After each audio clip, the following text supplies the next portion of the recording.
Bears quarterback Caleb Williams sets goals for the 2025 season. ESPN could be acquiring the rights of NFL Network and Red Zone for $2 billion. And Bucs defensive tackle Desmond Watson, the NFL heaviest player of all time at 450 pounds, is barred from practice. All that and more on this edition of Total Football Talk.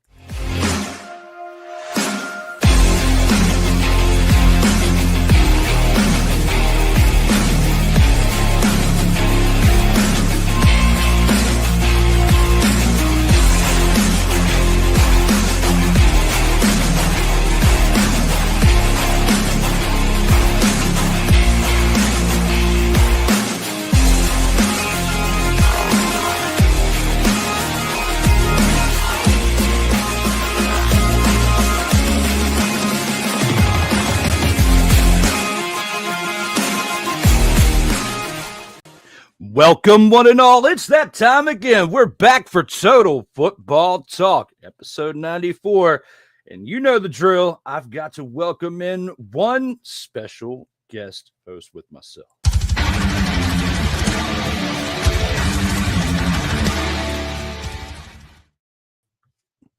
Ladies and gentlemen, please welcome Mr. Ryan McCarthy. Woo! Welcome back, episode 94.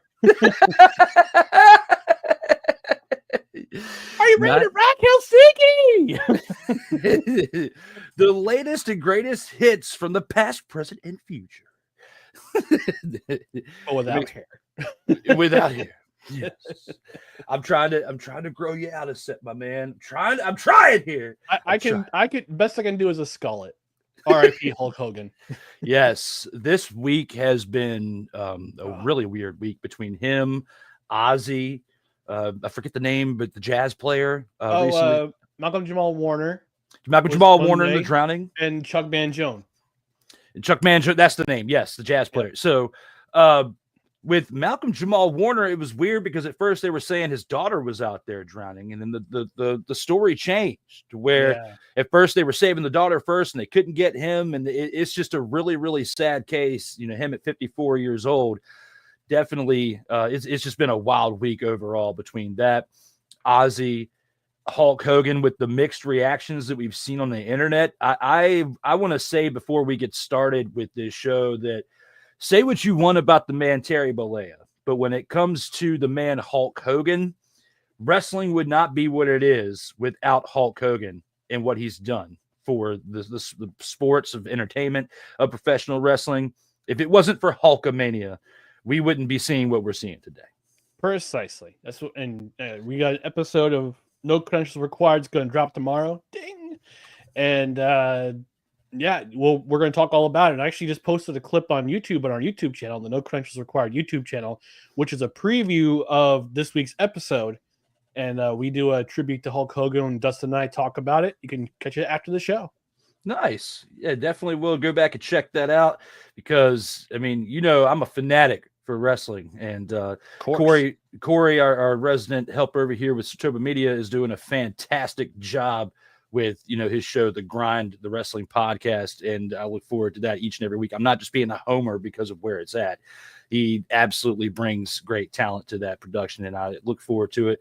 And what he talks about, and I know he's going to have something to say about that, and not only that, but the backlash from the people and how people have kind of taken it political at the same time. But without all that being said, I want to save the platform for him to kind of touch base on that and for you guys to touch base on that with No Credentials Required.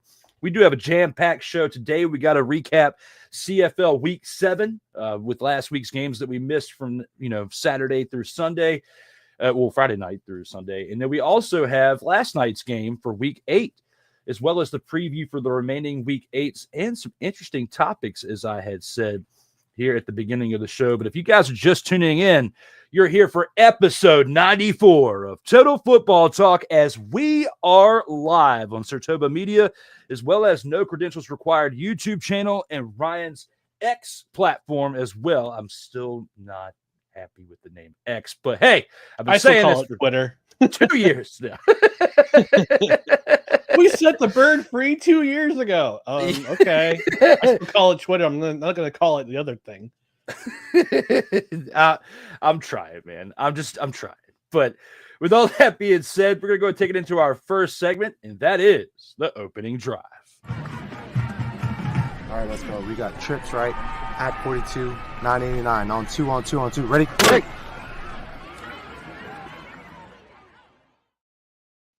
Here at the opening drive, we had an interesting game, kind of a smash mouth blowout this past Friday night as the Calgary Stampeders mollywopped the Winnipeg Blue Bombers 41-20. Vernon Adams Jr. 16-24 for 267 passing yards, 3 touchdowns, 1 interception. Dedrick Mills 13 carries for 70 yards on the ground and 1 reception for 15 yards in the air. The MVP again for this offense for multiple weeks in a row. Damian Alford has 2 touchdowns receiving on 2 receptions for 79 yards. An absolute stud for this offense. Dominique Rhymes has 4 receptions for 49 yards as well and a touchdown, hauling in all 3 touchdowns from Vernon Adams Jr. between those 2 receivers. Stampeders' time of possession, 30 minutes and 16 seconds, literally just a little over half of the amount of time for the game. Stampeders defense, 3 sacks, 4 interceptions by Green, Johnson, Grant, and Damian Webb, who has multiple weeks of interceptions as well. Rene Paredes taps in 2 field goals on 2 attempts, combining for 11 points. On the other side for the Blue Bombers, Chris Strevler, 16-25 for 136 passing yards, a touchdown and 2 interceptions, along with 7 carries for 29 rushing yards. Zach Collaros, 8 of 11 for 151 passing yards, a touchdown and 2 interceptions between both quarterbacks, combining for 2 touchdowns and 4 interceptions on the day. Brady Oliveira, 15 carries for 68 rushing yards and 5 receptions for 40 receiving yards, combining for over 100 total all-purpose yards for the day. Nick Dembski, 7 receptions for 146 receiving yards, a touchdown, along with Cody Case's 2 receptions for 10 yards and a touchdown, round out the receiving core on this day for that team. But the Blue Bombers total penalties, 7 for 83 yards on the day, Ryan. Looking back on this, with the amount of penalties the Blue Bombers had and the turnovers that they had, what else contributed to their downfall in this game? Part of it was limiting the rushing attack by the Winnipeg Blue Bombers. I mean, that's you could argue that's one of the cases. Brady Oliveira did not have a stellar game against the Calgary Stampeders. I think the Collaros injury had a lot to do with that victory because Zach Collaros has an injury history. We saw what happened to him in the Grey Cup when he suffered that finger injury. He wasn't the same quarterback that he was. And again, he goes out with a head injury in this game. And when we see Chris Strevler come in, and Chris Strevler, you usually see him in short yardage situations. And he's not the same kind of quarterback that Collaros is, and that Collaros has a better arm. He's got better vision on the field, and Collaros has the better of the 2 arms. And Strevler doesn't have the arm strength that he does, so he can't put in a tight window like Collaros does. He's primarily in short yardage situations, or when there's a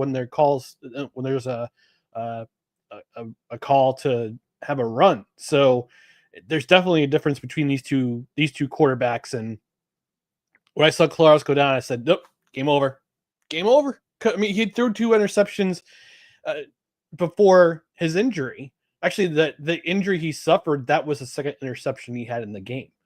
So Strevler comes in, he does his best, but he's much better in short yard situations or a running situation than as a pocket passer. And it was evident in this game. As for Calgary, they continued their momentum. We'll talk about last night's game notwithstanding. This team is kicking butt right now. Vernon Adams is contributing with 3 touchdowns. Damian Alford, number 1 pick in this year's CFL draft, has 2 more touchdowns. The Moose Alford. He has 2 more touchdowns, and Dominique Rhymes contributed 1. And Dedrick Mills showing up with the running yards. He's one of the top leading rushers in this game, or in this league. But let's talk about the Stampeders defense. There's a reason why they're the top ranked defense for a reason, and it showed in this particular game last Friday night. 3 sacks, 4 interceptions. How many turnovers total did they have? Well, Winnipeg gave away the ball 6 times altogether. 4 turnovers, all those interceptions, and two giveaways on downs. So they had 6 turnovers altogether in this game, and they weren't very and Winnipeg wasn't very efficient on second down. They're usually a better team on second down. They were 10 for 23 in this game, and Calgary was 12 for 19. So that second down efficiency, excuse me, because I forgot there's 3 downs in Canadian football, not four, Ryan. 61% on second down is actually really good in this league. So the offense was efficient for Calgary. The defense was helping out, contributing with those 4 interceptions and 2 turnovers on downs. So this was just a butt kicking simply. And we talked about how Calgary kicked Winnipeg's butt 2 weeks ago, but prior in the Stampede Bowl. And it's continued the momentum going in this game all the way into this game. They beat Saskatchewan the week before. They just kept the momentum going. And we'll talk about Thursday's game in just a moment when they in that game. But this game, it takes one injury. Just takes one injury for the game to flip on its head, and that's what it did. And Calgary, just after that injury by Kolaros, they just rolled. It rolled right over them like a bunch of dumpster pelicans. That's exactly what it looked like out there when they lost their quarterback. I mean, Kolaros, in Strevler, the combination between the two, you have your backup come in, throws 2 interceptions just like you did, relatively around the same amount of passing yards, still moving the ball.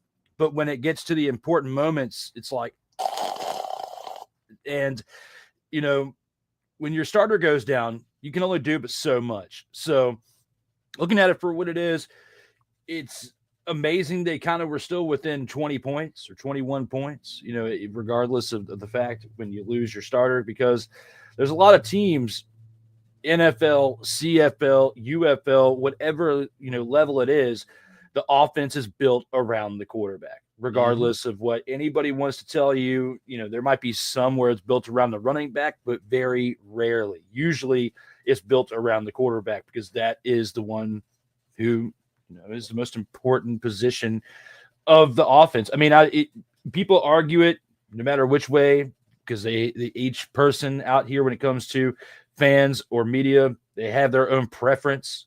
But the general consensus is going to tell you, the most important position you cannot afford to lose your starter at is quarterback, because that person knows the offense in and out, can change the plays, the line, audible. Yes, your backup has the privilege to do that too, but you're limited because the amount of reps that you get throughout the year, you're not going to be as seasoned and as fresh within that as your starter. So big time loss for them when their starter went down. And hopefully the Blue Bombers can get it back on track. But the Stampeders, at least in this game, were absolutely rolling throughout and can be a tough team to face throughout the remainder of this season. And now it's time to talk about the team known as the Saskatchewan Roughriders, as these Roughriders absolutely beat down, not as bad as the last game, but they still beat down the BC Lions 33-27. Trevor Harris, 23 of 30 for 395 passing yards, 3 touchdowns and an interception. AJ Ouellette, a little bit better statistics than last week, 15 carries for 72 rushing yards, 3 receptions for 12 receiving yards, and a touchdown. Dante Myers, the MVP of this offense in this game, though, 7 receptions, 132 receiving yards, and 2 touchdowns. Samuel Emilis, 2 receptions for 78 yards. The defense for this team, 1 sack, 1 fumble recovery, and an interception by Marcus Sales. The total penalties for the Roughriders, however, 6 for 67 yards, leading the game. And had they had just 1 or 2 more, it could have cost them this game, to be honest. Brett Lowther, 4 of 4 on field goals for the day for 15 total points. Nathan Rourke on the other side for the BC Lions, 27 of 41, 337 passing yards, 3 touchdowns, and an interception. 1 carry on the day for 13 yards rounds out his total numbers. Now, James Butler, the running back for this team, absolutely fell flat on his face when it came to rushing. There's a little bit more in store for that when we break it down. He did have 9 carries for 30 rushing yards on the day, 5 receptions for 35 receiving yards as well.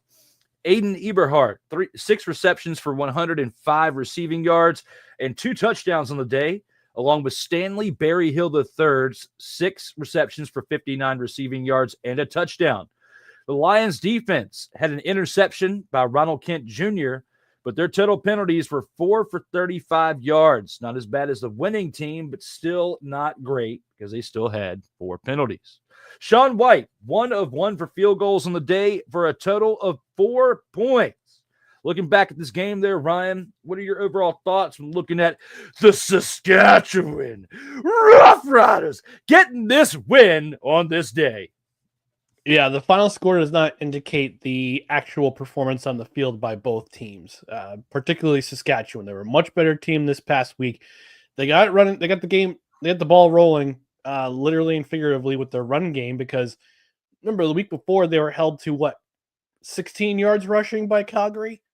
But yeah, it was bad. Game, it was bad. It was bad O-line, and I gave the Saskatchewan Roughriders O-line the snowflake of the week because they couldn't do anything substantial in that game. But much better job this week. They must have hurt us. It must have hurt me because they accepted the challenge in this game, and much better job this week, surrendering only 1 sack. They rushed for 111 yards as a team. And Trevor Harris had 395 yards passing and on 23 of 30 passing, which is pretty outstanding. Very efficient and very accurate. Willett got going with 72 yards. He also contributed with a touchdown reception. But the story of this game was Dante Myers. Spoiler alert, you might see him a little bit later in the Grand Champ of the Week for one of us. Just saying.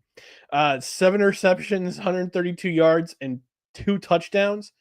Man, he's between him and Samuel MLS, who contributed with 78 yards. Those 2 guys, I was a little bit worried when Joe took his talents to Indianapolis because he's currently at Colts camp right now. But I thought Trevor Harris needs a wide receiver too, because MLS is wide receiver 1, but he needs a wide receiver 2. And Dante Myers has stepped it up. He stepped it up in this game, certainly, with an outstanding performance of his own. But defense did better. 1 sack, only 1 sack on Nathan Rourke, and 1 interception. I mean, compared to the game 4 weeks ago that these 2 teams had, where Saskatchewan just took over in the second half and just absolutely just kept it rolling after that pick 6 to end the first half. This was just a better game all around, all game long. They were efficient on third down. They got the running game going again, which is what you want to see, especially if you're Corey Mace. They kept the penalties down, only 6 penalties in this game. But on the flip side of the ball, unlike 4 weeks ago when we saw James Butler have an outstanding match, only 30 yards rushing in this game, and he had over 100 yards in that game a few weeks ago against the Roughriders. If I find the stats correctly, he ran for 123 yards and a touchdown 4 weeks ago. But in this game, he was held in check, and the Saskatchewan Roughriders got back on the defensive side, proving once again that they're the best team. They're one of the best teams to stop the run in this league, because in this league and also in this division, because we got a bunch of stud running backs in this division, in the West Division.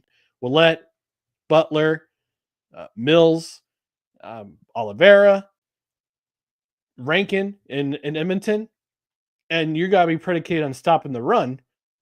That's what the Roughriders did in this game, which helped contribute to the win. Yeah, they forced, but stopping the run made the Lions go to more passing attempts. You saw the 41 passing attempts by Nathan Rourke and had 27 completions and 337 yards, 3 touchdowns, but they also turned the ball over too. They turned the ball over twice in this game, interception and a fumble. So it was I guess you could say a return to form for the Saskatchewan Roughriders, and currently they're just I think they're, let's see, what's the standings here. With Calgary's loss last night, we'll talk about them. They currently are in first place in the West Division, on technicality that they have a better record, only 1 loss compared to 2 for Calgary. So, but yeah, I think you could safely say this was a return to form for the Roughriders. It absolutely was, and they needed it because the previous week they did not look good. And, you absolutely laid the smackdown on them in the Snowflake of the Week for that, and deservingly so. I mean, I might have attempted, but mine would not have been as impactful as yours because you're not a homer for the team as I am. So with that being said, everything you said was true. Hopefully they listen to you. If not, they got some type of spark of motivation because they absolutely looked like a different team, the team that we had seen the start of the year and not the team that we had seen last week. So it kind of goes to show that sometimes when you go on a bye week, it kind of slows down your momentum a little bit. And that's what I feel like we witnessed with them going on that bye week and coming back and then seeing the results that we did last week. So shout out to the Roughriders for getting it done. And shout out to those of you who are watching this live as we continue on with the opening drive. And now we got to take it into a game that hopefully somebody from that team might just be watching at some point, whether it's live or in the replay. Shout out to that man because we got plenty of things. Yeah. Yes, we got plenty of things to say about what he was able to accomplish in this game. And the game that we're talking about is the Sunday game between the Hamilton Tiger Cats and the Ottawa Redblacks. Bo Levi Mitchell just needed 30. What was it? He needed 293 passing yards to get into 10th all time on the passer list. And he did that. And he went 34 yards over that by getting 327 passing yards, 21 completions on 33 attempts. Had a passing touchdown and an interception as well. Johnny Augustine, 18 carries for 85 yards on the day, 1 reception for 8 yards as well. Tim White, 8 receptions for 89 yards, along with Kenny Lawler's 3 receptions for 66 yards and a touchdown. The Tiger Cats defense, 1 sack and 3 interceptions, 2 by Destin Talbert and 1 by Stavros Katsantonis. Hopefully I did not butcher that, but I tried. Great job. Thank you. Yes. I've been practicing. I practiced in the mirror. I did the best I could, and I made it happen. Shout out to Stavros for a cool ass name. Now back to the Tiger Cats. The penalties: 7 for 75 yards. It's tough. It's tough to have that many penalty yards, but you still found a way to win the game because of the leadership that you have, and we'll get more into that here in a bit. Now, Mark Lehio Maehio, 3 field goals out of 3 attempts for 12 points on the day. Now, on the other side, the Ottawa Redblacks looking like a bunch of dumpster pelicans beaten into the ground, 16-22 on the day for Dustin Crum with 149 passing yards and an interception. 6 carries for 43 yards as well, but just not good enough. Daniel Adebabwe, 4 carries for 54 yards, 3 receptions for 20 yards as well. Khalil Pimpleton, 5 receptions for 56 yards, and Andre Miller's 4 receptions for 49 yards was just not enough to help this dumpster Pelican team get over the hump, being the Redblacks. Their defense, 2 sacks and an interception by Adarius Pickett, and their penalties, 5 for 40 yards on the day. But Ryan, the number we got to look at is the fact that their red zone, they were 0 for 3 out of attempts in the red zone. And you guys know, my math might not be the greatest, but I can tell you that rounds up to be 0% for the day for red zone percentage. Looking back at this, what are your overall thoughts looking back on this game with the Tiger Cats and the Redblacks? I got a handful. And first of all, I want to give my congratulations to Levi Mitchell for overtaking Tracy Ham with to reach the number 10 spot in all-time yards in the CFL. And he did so with a nice touchdown pass to Kenny the King Lawler, which, by the way, that combination has been lighting it up for the 4 wins in a row that the Hamilton Tiger Cats have put together. That combination has been outstanding, incredible, and you just got to watch it. Now, Kenny Lawler only had 3 receptions in this game, but he had a touchdown. It left room for everyone else in the receiver room to get theirs. Tim White, 8 receptions. So Bo Levi was spreading it out. 12 incompletions. Some of them drops, some of them just not caught balls. But he was given the options to spread it out. But here's the thing: Hamilton is starting to get their run game going with Johnny Augustine having a pretty solid game. Shout out to that Tiger Cats defense: 3 turnovers, 3 interceptions, and they forced 4 turnovers from the Ottawa Redblacks. So, we talk about. I've been watching my friend of the show, my friend of No Credentials Required podcast, Mr. Rod Peterson, had a poll question today of who was the best team in the NFL or the CFL. He was also asking which team is real and which team is a mirage. And I noted in his chat that I said that the Hamilton Tiger Cats were a bit of a mirage because their 4 wins were against Montreal when they didn't have their starting quarterback, was against Toronto, who has a lot of problems, have a lot of problems right now. We'll touch up on them in a second, and the status of Chad Kelly, which there may be something going on with him. And 2 of their other wins have been against Ottawa. But here's the thing: against Ottawa, they did their job. Your job as a football team or in any sport is to beat the team in front of you. That's what Hamilton has done the last 4 weeks. Now, as for the Ottawa Redblacks, there has to be a come to Jesus moment for their offense, and you can't let a blindside blitz. It was a corner blitz that Drew Brown got smacked. He got absolutely hit, and his helmet came off, and he had to come out of the game. And Deshaun Amos, who hit him, who is the linebacker for the Tiger Cats, he actually faces a maximum fine by the league for that hit. But in my opinion, it was clean. I know you can't do a helmet to helmet hit. It looked like, and he was called for targeting,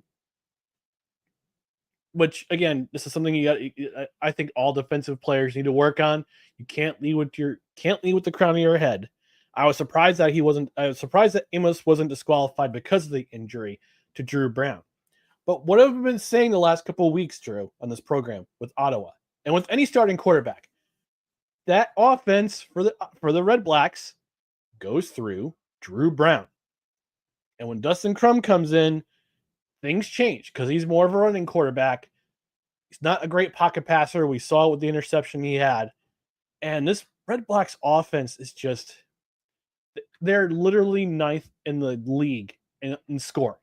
And it proved it because they can't seem to score a touchdown. They had 5 field goals. All points for the Redblacks in this game came off the leg of their kicker, Lewis Ward. 5th.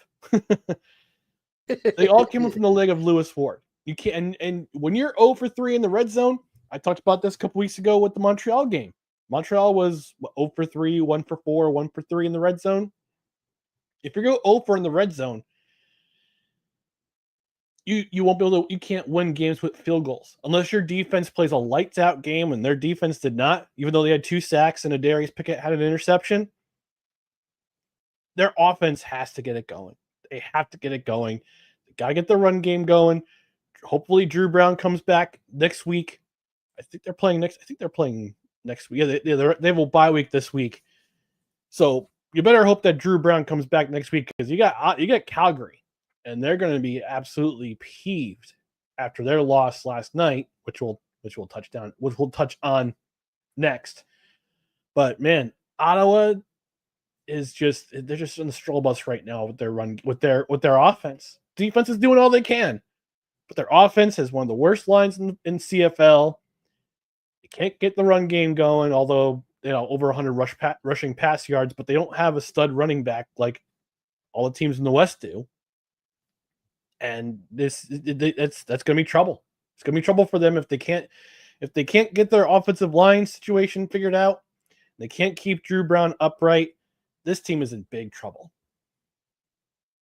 Yes, it absolutely is. I mean, they're not starting the year out well at all. But there is one person that I don't think they're going to appreciate you calling this an optical illusion, Ryan McCarthy, when it comes to the mirage of the Hamilton Tiger Kitties. And that person is the man that is on our thumbnail today, the man who saw our Instagram story. That is Levi Mitchell and how he understands how to win games. Mm-hmm. And he said specifically after this game last week, he said, the season is still young, but the veteran quarterback is happy that the team has been able to turn things around after missing the postseason in both of his seasons under center for this team. He says, it's early, man. It's a long season. We're a third of the way through, and I feel like we put ourselves in position to control our destiny, he said on TSN radio. The past couple of years, that's something we haven't done, and this year, we're ahead of it. We understand how to win games, which is why Levi Mitchell understands how to win mother, father, in games. He's got the background. He is a Grey Cup champion of the past. He is a legend of this league. He just moved into 10th all-time in the passer list. He is no scrub. So when Bo Levi speaks, I listen. I'm a leader. I'm a follower. He's a leader, okay, of the message. I got to give a shout to him when he speaks. Everyone should listen, especially those fans of the CFL, because they are not playing around this year. The Tiger Cats want to change the perception that they are the joke of the league, because that's what they've been in recent years. And now the Redblacks and others have followed suit into that, and the Tiger Cats have stepped above. You got to give them their credit where it's due. Oh, absolutely I do. Absolutely I do. But when I said their mirage, it just seemed like they were, because they've beaten their 3 other East opponents, they haven't beaten a West opponent yet. They had a chance to do it this week against BC. So I want to see if 2 of the wins have come against Ottawa, and Ottawa's been terrible this year. Same with Toronto. Montreal is who they are, but again, that was a game without their starting quarterback, Davis Alexander. So I'm hoping for the best for them. I don't doubt Bo Levi's abilities. I never have, because this guy has been in this league for at least a good decade. And he's been arguably the best quarterback in the league since he's come in. And like you said, Grey Cup champ, has been in the Grey Cup a couple times. He took the Stampeders to 3 Grey Cups, if I'm not mistaken, and won 1. So I don't doubt him at all. But I want to see what Hamilton can do on the road against a Western opponent. I also want to see what they do against other teams. Again, we're only a third of the way through the season, like you said, in that quote from Levi Mitchell. So if you're a Hamilton Tiger Cat fan, these are good days, but the long season. Let's see what happens from here. Absolutely, and yes, he's been in this league over a decade. This is his 14th season. He's been in since 2012. And with what he's doing, again, he's a 2-time Grey Cup champion, both of those with the Stampeders. So it's a long way to go to get the Tiger Cats up to that level of where the Stampeders once were. But hey, when you could be a 2-time Grey Cup champion and the MVP of both of those games, his accolades, the list of them, when he speaks, we got to listen. So that's just that. But yes, definitely great points by you. Hopefully Bo Levi can keep this up. We'll see as we have 2/3 of a season left to go. And I forgot he took him to 4 Grey Cups. My apologies. 4 Grey Cups. 4. And maybe we can see the Tire Kitties in a Grey Cup at some point. Whether they win or lose, it would be cool to see them actually make the Grey Cup. But with all that being said, we still have one more game to cover in this opening drive. Let's take it on into that. And for this, we have to go back to last night's game, the Thursday night game between the Montreal Alouettes and the Calgary Stampeders. Alouettes get this win on the road, a very close one until the end. As Ryan says, the law offices of McLeod, Bethel Thompson, 30 of 40 for 280 passing yards, a touchdown, and an interception, along with 1 carry for 3 yards on the night as well. Sean Thomas Erlington, 12 carries for 41 yards on the ground and a rushing touchdown. He also had 1 reception for 15 yards. Tyler Sneed, 7 receptions for 103 receiving yards. And Kyle Spiker, 6 receptions for 45 receiving yards and a touchdown as well. The Alouettes' time of possession, 34 minutes and 7 seconds on the game. Alouettes' defense only mustered up 1 fumble recovery on the day, but they did enough to contain the other side's offense. Alouettes' total penalties, though, 7 for 75 yards. But their big stat line here that helped them out and was big at the end of this game, Jose Maltos Diaz, 5 completed field goals out of 5 attempts for 16 total points, contributing to this team's win on the day. Vernon Adams Jr., 15 of 25 for 193 yards and a passing touchdown, and 1 carry for 7 yards as well. The man was knocked out towards the end as P.J. Walker was 3 of 7 for 20 passing yards. Dedrick Mills added 14 carries for 78 rushing yards and 2 touchdowns on the night. Dominique Rhymes, 5 receptions for 89 receiving yards and a touchdown, along with Eric Brooks, 5 receptions for 66 receiving yards. The Stampeders defense had 1 sack and an interception by Adrian Green, making multiple games with Green having an interception. However, the big stat line that affected them, in my opinion, was the fact that the Stampeders had 11 penalties for 121 penalty yards. Looking back on this Thursday night game for Week 8, Ryan, what are your thoughts when looking back on this game? This game, I watched the highlights. I didn't get a chance to watch the entire game, but I watched the highlights not once, but twice this morning. Well, once at the gym and once this morning during kind of downtime at work.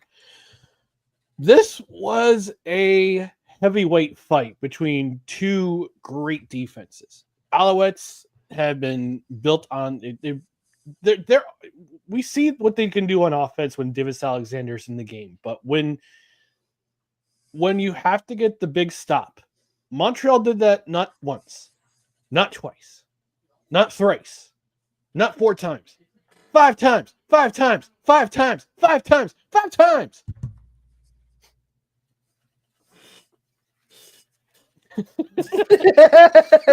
Did it get the noise of my headset shaking? Maybe. But yes, shout out Booker T.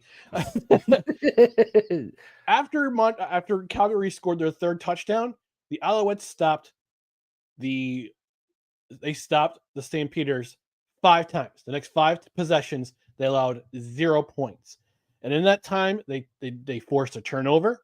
They forced a fumble by Uluwak, recovered by Sankey, which led to a field goal. So they got 3 points off a turnover. That's what you want to do when you're an offense. When you're a good team, when you're a very good team, you want to get points off turnovers.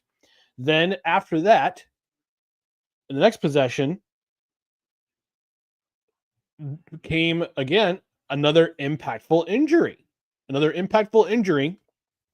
When they had Calgary pinned inside their own 15-yard line, and Vernon Adams III trying to make a play. Instead of sliding, he decides to go to a tackle Vailoa and dive head first, which leads to a head injury. That, in my opinion, flipped the entire game on its head. Between those two possessions in a row, the fumble and the injury to Adams, those two plays turned this entire game around. And those came at the end of the third quarter, because right after that, the next couple of possessions for the Stampeders, they had two and outs. Actually, they had the last three possessions of the game, they had 2 and outs. They rushed 3 times for 4 yards out of those possessions, and they were controlling this line of scrimmage at that point. They were controlling the line of scrimmage. They had Dedrick Mills run for 78 yards, had 2 touchdowns, and they had over 100 yards rushing. But when Montreal, the defense, had to come up with stops, they did it 5 times in a row. And PJ Walker, I mean, we saw what he could do with the NFL. We saw what he did in the XFL with the Houston Roughnecks in 2000, which led to him getting an NFL contract and earning some playing time in the NFL. I think this was growing pains for him. He did not have a great game coming in relief of Vernon Adams Jr. 3 of 7, 20 yards. And those incompletions that he threw on those final 3 drives, those were big contributors to the Calgary Stampeders loss. And I got to give credit where credit's due also to McLeod Bethel Thompson in the law offices. He was 0-2 in his starts for Davis Alexander. Like game in Hamilton where he had a lousy game there. Had an okay game against BC, but they couldn't get the win. But in this game, they got the win, 280 yards passing. His favorite receiver this day was Tyler Snead, and Cole Speaker had that excellent catch and run that led to the Alouettes' only touchdown. But Jose Maltos, man, that dude is a stud when it comes to the kicking game. And he came up with the biggest kick of the game when he needed to, 56-yard attempt. He could have made it from 65. That's how far that ball went. That was an impressive kick. And for the Alouettes to kind of grind out this win, yeah, as a fan, I'm very happy. I was very happy to wake up to the Alouettes win it, seeing that score line. The Alouettes win that game as a fan, admittedly. But yeah, I mean, I'm happy for McLeod Bethel Thompson because he was panned in those two losses that the Alouettes have. Taking over for Davis Alexander, had a pretty solid game, and they can't get their run game going, which they need to do against basically the entire East Division needs to do that. But they had over 34 minutes of possession. You can win the time of possession battles. And turnover battle. They had 1 interception, which was very early in the game. I think it was on their first drive of the game. He's being forced out of the Bethel Thompson was being forced out of the pocket and kind of tried to force a throw in there, and it got picked off by Adrian Green. But yeah, that injury, that fumble in the third quarter led to a field goal. That injury to Vernon Adams Jr., which led to PJ Walker coming in and a defense coming up with 5 stops in a row to win this game for the Alouettes. If you're an Alouettes fan this morning or this afternoon, or if you're watching this presentation, if you're not a Montreal Alouettes fan, you got to be feeling pretty good about that win last night. However, it does affect the Tiger Cats, as you know, that it kind of moves them firmly down to second place for right now, depending on what happens this weekend. But if they can pull out a 5th straight win, then they're still at the top of this leaderboard for the division.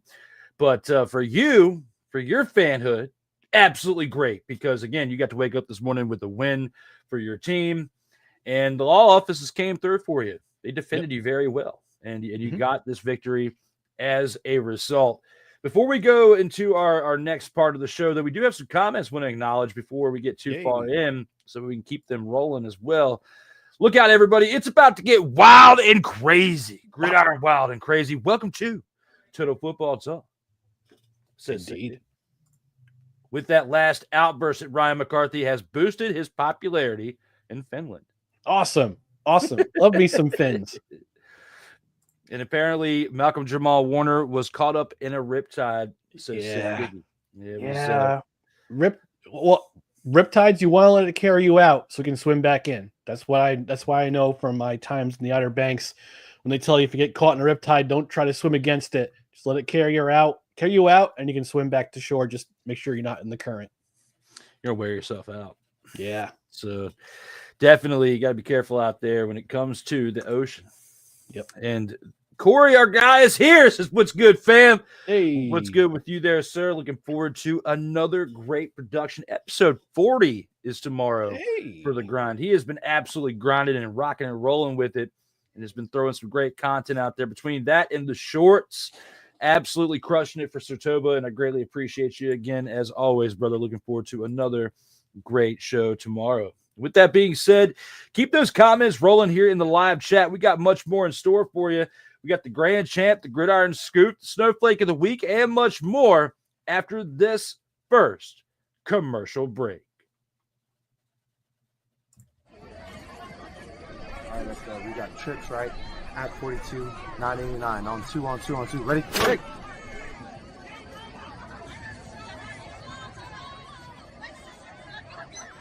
We're just getting started. Total Football Talk will return right after this.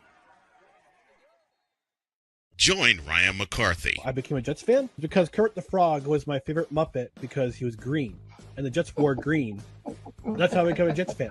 and Dustin Henry ESPN is cashing all in on let's pay a few personalities and we'll just kind of fill in the gaps. as they walk you through all of the world of sports from their perspective. The Albany Empire, it's a literal circus. No credentials required. Where, Ryan, say the tag. Where you don't need a press pass to talk sports. Live every Tuesday at 8 p.m. Eastern, 7 p.m. Central on YouTube and where you can find podcasts.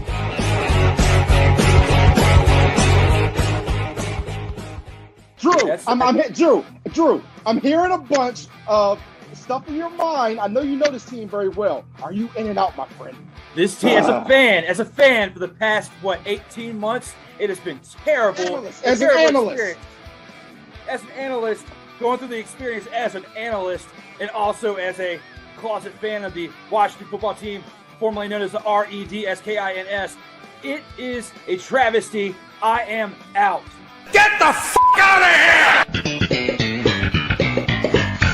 I believe that they will not make the playoffs this year. Come on, they are 2-6. I don't care how much of a fan I am. I don't care how much of a pass fan I am to have a half sleeve dedicated to them. It doesn't matter. They S-U-C-K.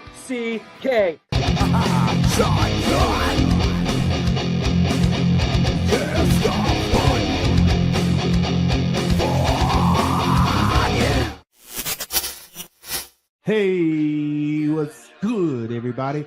This your boy Corey, host of The Grind, where we talk about all things WWE. You can catch The Grind every single Saturday, 4 p.m. Eastern. 4 p.m. Eastern, right here on Sartoba Media. If you're not following Sartoba Media, then what are you doing? Like, share, subscribe. There are many different things that we have available on Sartoba Media for your viewing pleasure. And what else you got to do on a Saturday afternoon? Come spend some time with me. Come spend some time with my colleagues on this platform. Help us be able to bring everything that you all want to see. Matter of fact, you know what? If you ain't did it yet, I got something for you. Stay true to what you do. Stay true to why you do. And always stay true to you. Sartoba Media, where the struggle is real to be awesome.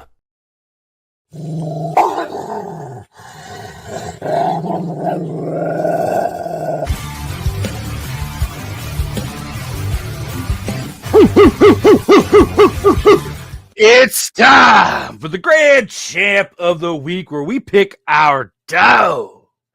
Let's start it out with Mr. McCarthy's pick for the Grand Champ of the Week. My Grand Champ of the Week is from Drew Willingham, Saskatchewan Roughriders.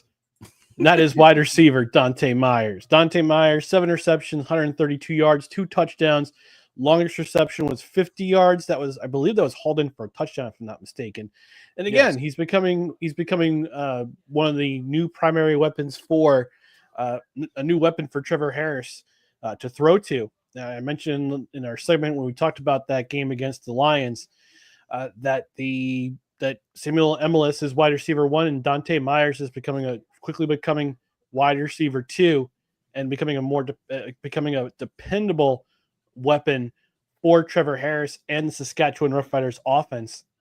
And for years, the Roughriders have been known as a running team, kind of a grinding out doing things to grind out the clock and low scoring games, and their defense helps out with the contributing to low scoring games. You don't typically see them score 33 points in a game or 40 scoring in the 40s, but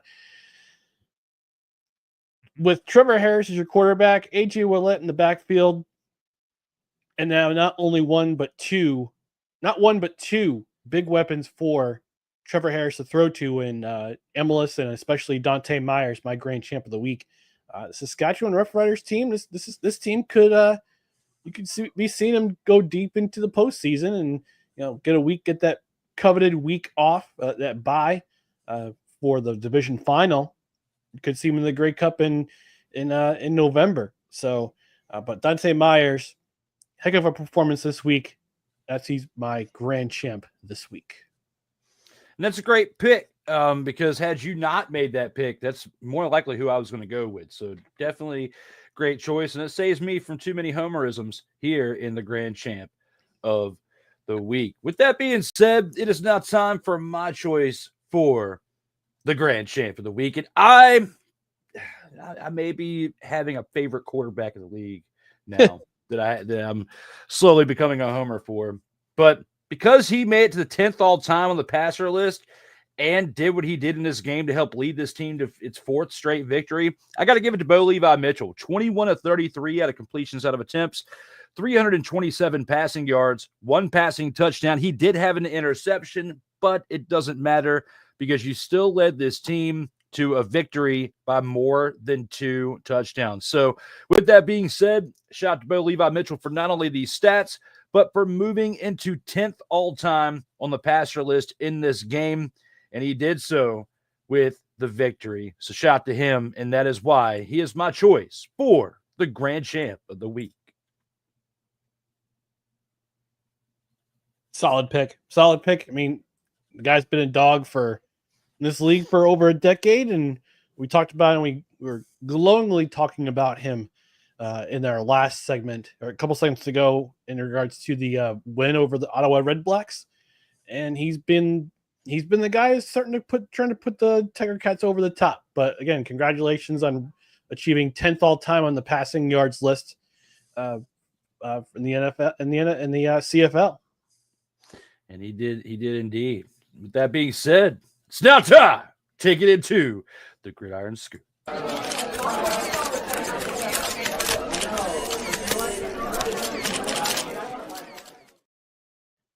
With the Gridiron Scoop, we're going to take it into some NFL news for a little bit, like you were doing. Yeah, I had to add it in a little bit there. You're rocking it, rolling with click, click, click. And I'm going to, you know what?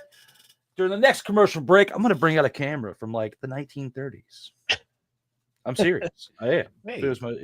I inherited it. But with that being said, we're going to take it into the Chicago Bears in their quarterback situation. In Caleb Williams, who sets goals for the 2025 NFL season with 4,000 passing yards and 70% completion rating. Do you believe he will be able to meet these goals, or will he come up just short? So looking at last year's stats in terms of who led the league in passing completion percentage, there were for regular starters, there were 5 starters last year with completion percentage over 70%. Tua Tagovailoa, Jared Goff, Baker Mayfield, Joe Burrow, Geno Smith. All the others who had more than plus 70% completion rate didn't start regularly. Caleb Williams, we saw him have some growing pains last year. We know what he can do on the field. We saw it at USC. Didn't see it a whole lot last year with the Bears. But it's going to be very important for Ben Johnson to unlock those skills, those goals that he has, that Caleb Williams has put on himself. He wants to. And by the way, Drew, trivia question for you. Set. How many 4,000-yard passers have the Chicago Bears had in their history? Jay Cutler, did he get 4,000? I want to say yes. I know Jim Harbaugh didn't. No. Neither did Jim McMahon. Neither did sexy Rexy Grossman. I would say, the only person I could possibly think of to maybe do it would be Jay Cutler, but I doubt that. I'm going to say 0. They have had none. Yeah, I was right. Yeah, Jay Cutler came close once, but they've never had a 4,000-yard 4,000-yard passer. So Caleb Williams would be the first. Yes, I guessed it right. But again, it's all going to depend on a few things. It's going to depend on how he establishes a relationship with his receivers. He's got DJ Moore, which is his wide receiver 1. If I'm not mistaken, did they bring in from the Chargers? I'm trying to remember his name off the top of my head. Let me just take a look at the depth chart right now. We still got Roma Dunze too. They got Roma Dunze. They got Cole Kmet. Olamide Zacchaeus. Yep. DJ Moore. Yeah. He's also got DeAndre Swift to throw to as a running back out of the pass catching running back. Good Lord, I can't talk. I'm tired. They also brought in Luther Burden III. I mean, they've got weapons over there. Yeah, they've got guys that Ben Johnson wants on his team because they want to try to establish an identity similar. He wants to try to establish an identity similar to what he did with Dan Campbell in Detroit. I personally think the New York Jets will do it better. That's just me. trying not to be a homer myself, but getting back to the Bears again, it's going to depend on if he can establish a relationship with his pass catchers in training camp, and if the Bears can protect them. They got a couple of guys they shored up the offensive line from last year. They brought in Joe Thuney. They're going to move him back into the interior because he's better in the interior than he is at tackle. And it's just going to be how he, and also the relationship he's going to have to form with Ben Johnson, because Ben Johnson had 2 very successful years in Detroit as the offensive coordinator for the Detroit Lions. Let's see what he does as head coach. Can he try to work on Caleb's mistakes? Can they protect him? Can they be an efficient offense like they were in Detroit? That remains to be seen. As far as I think he'll achieve 4,000 passing yards.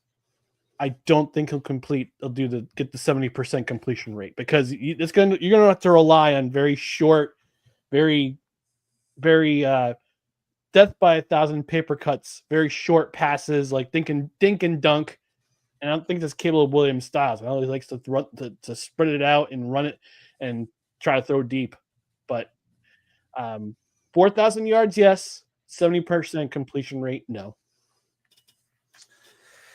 Yeah, I don't think he'd get 70% completion rate. And considering the fact that no Chicago Bear has gotten 4,000 passing yards yet, and you've got a new head coach, could this potentially happen at some point? Yes. I don't think it's going to happen in year 2 for him. And unless he's spent less time in the nail salon this offseason and more time studying that playbook, because we already know Fingernail Man loves to paint the fingernails, okay? And if you don't spend as much time prepping for your craft as you do prepping for your hobbies, then you're not going to get the results in the field. I'm not feeling that confident about it. Definitely not 70% completion rate. We're on the same page, but I am going to disagree with you on the fact I don't think he's going to get 4,000 passing yards this year. So we'll have to see. I mean, by the end of the year, we'll be able to look back on this and say which one of us was right or wrong. But right now, at least we can agree on the fact that he does not get 70%. Keep the receipts, folks, just in case. Keep them.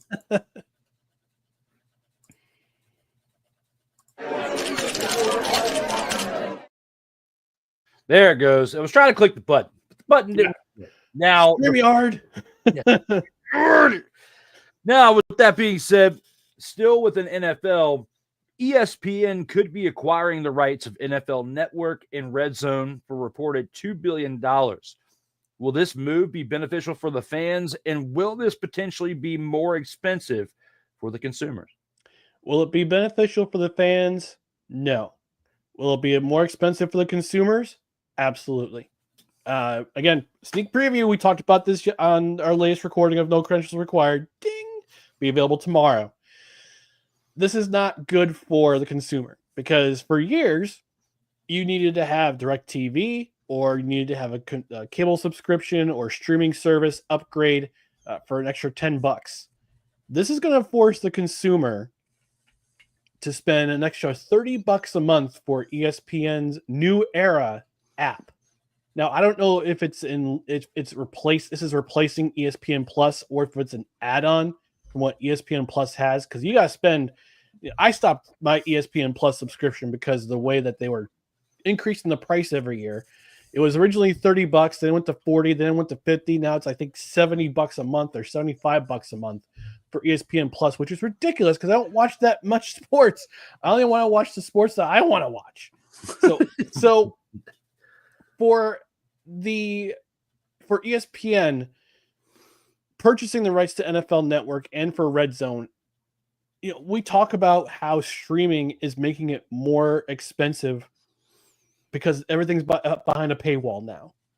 And this is no exception because you're going to fork over $30 a month to watch NFL Network and Red Zone when you can already fork over like $10 a month extra for extra sports tier on your streaming service. But sneak preview to our episode. I can see what ESPN's doing in that they're trying to get ahead. They're trying to stay with the times because late night is dying. With Stephen Colbert not returning because digital has surpassed legacy media in the comedy realm. Well, I think part of that's politics too. That's true. That's true. Yeah. That's true. It's politics too. I have my feelings about it, but that's another podcast. but ESPN is trying to catch up they're trying to catch up with the times because everybody's going digital now. You have more access to everything on a laptop, a phone. You can stream from anywhere, and ESPN's trying to get in touch, just trying to keep up. And I think trying to buy NFL Network and Red Zone is just it's neither beneficial for the fans and it's just gonna be more expensive because it's one more thing that fans have to buy behind a paywall in order to watch what they want to watch. And it sucks. And even if they do include it in ESPN Plus, it's still gonna jack the rate up. So I have still through Verizon because that's who I have for my phone. It's like a package where you get ESPN Plus, Disney, and Hulu. Yeah, but it's the one that you get like where you have like a bunch of ads. So I looked it up. It's $11.99 a month on Hulu with ads, or $119 a year, $120 a year, which is ridiculous. Totally wrong. My math is off. So that would still break down to be there's no deal there because it's still like $11.99 a month. Yeah. Because usually when you buy the entire year, you get a deal. Like whether it's editing software that we use to do this or whatnot, it's more beneficial to buy the yearly subscription if you're going to be planning on using it for a year, right? Right. With that, you might as well just keep it at $11.99 a month and then just cancel it if you were going to do it. Sign up in September, have it for those next 4 months, and then you've got playoff football on the prime channels anyway, the primetime channels for the most part. So you cancel it after December or first week of January, whatever. but still, it's still a pain because that's what the problem is with all these subscriptions. You have all these different subscriptions to all these different platforms, and then you forget which ones you need to cut off at certain points, and you end up getting charged an extra month here, an extra 2 months there. It's a pain. So, yes, I'm with you that it's not going to be more beneficial for the fans, and it's going to be more expensive regardless. Yeah. Remember about 10 years ago, people were cutting cable because it was easier to do streaming, and now streaming services. You purchase a number of them per month. Netflix, Paramount Plus, Peacock, Hulu. You're spending as much for streaming services as you are for a basic cable subscription. Yep. Even more. And now with this is going to be even more outrageous. It's going to be interesting to see where this goes, but whether ESPN buys it or not, somebody's going to buy it. The next big bidder will come through. And we're going to see a change, maybe not for the 2025 season, but for 2026, I'm anticipating it. And our last topic here on the Gridiron Scoop, Buccaneers defensive tackle Desmond Watson, the NFL's heaviest player of all time at 450 pounds, is barred from practice. Do you believe he will be able to drop enough weight to make the 53-man roster to start the 2025 NFL season?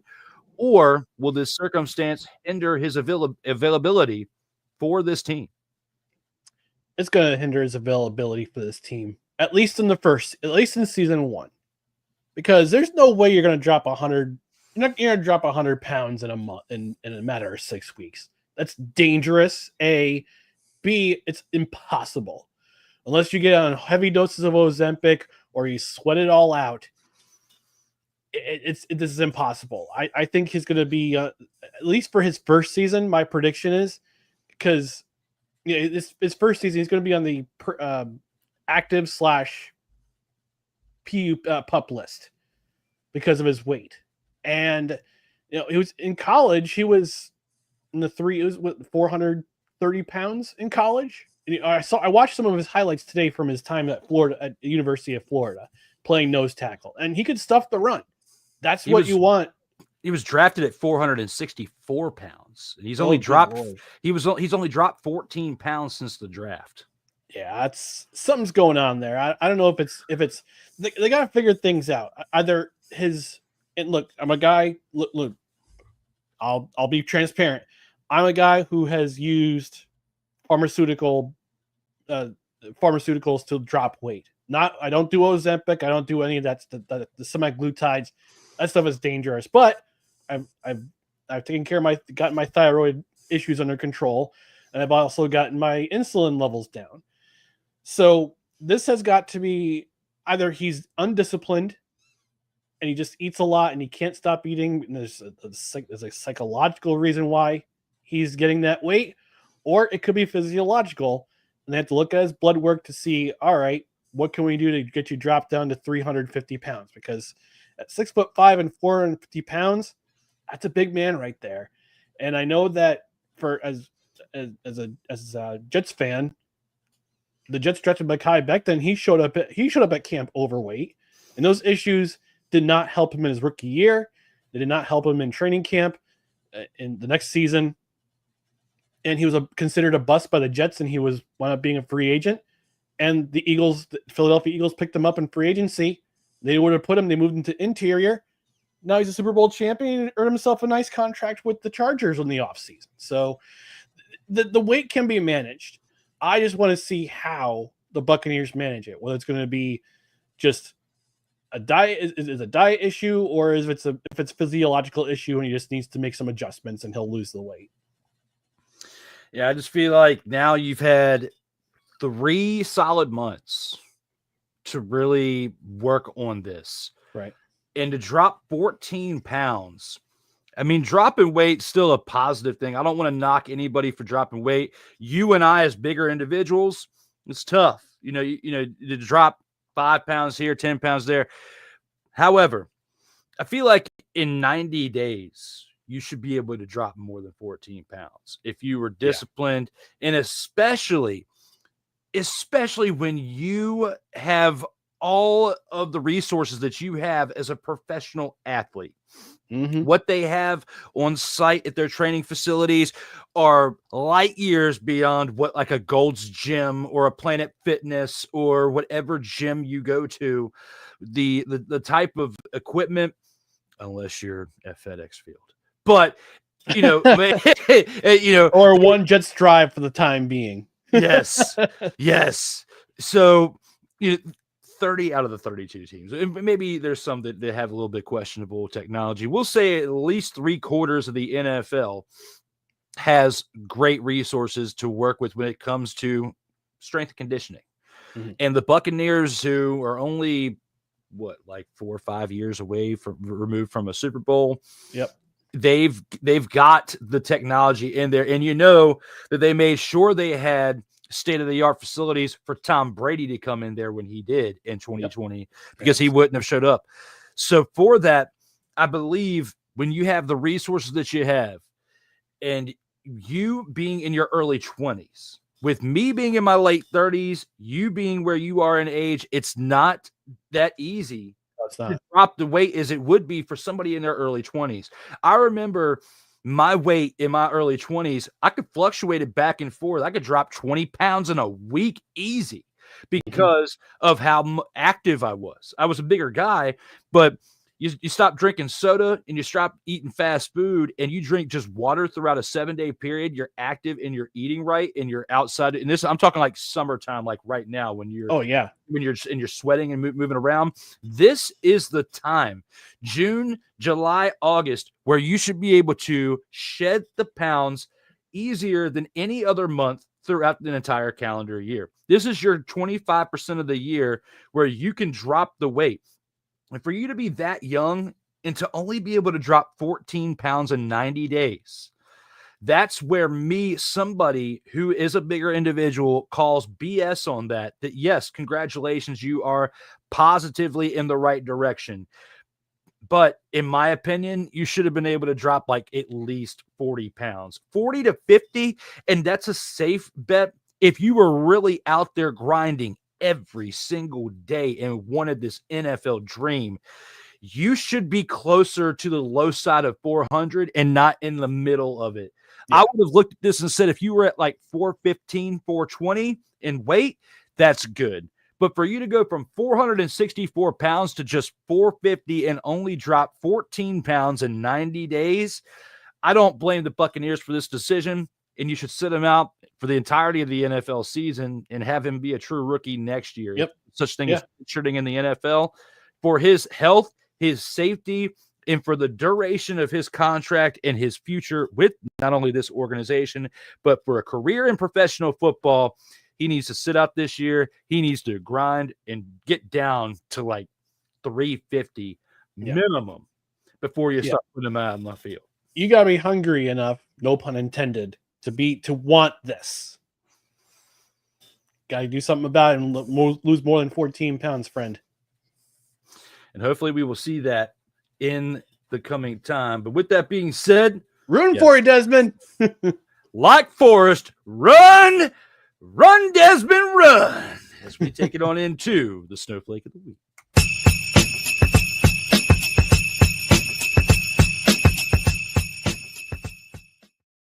Here with the Snowflake of the Week, we give you our reviews on who was absolutely terrible within the past week.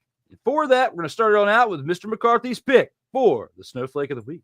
All right, my Snowflake of the Week is the entire Ottawa Redblacks offense. Look at these stats. They allowed their starting quarterback. They misread a blitz from the right side, from their right side, Hamilton's left side, and allowed their starting quarterback, who the offense goes through, to get knocked out of the game. 6 of 19 from second down, 4 turnovers, no touchdowns. You are the lowest scoring offense in the league. Full snowflake effort. And it's at home.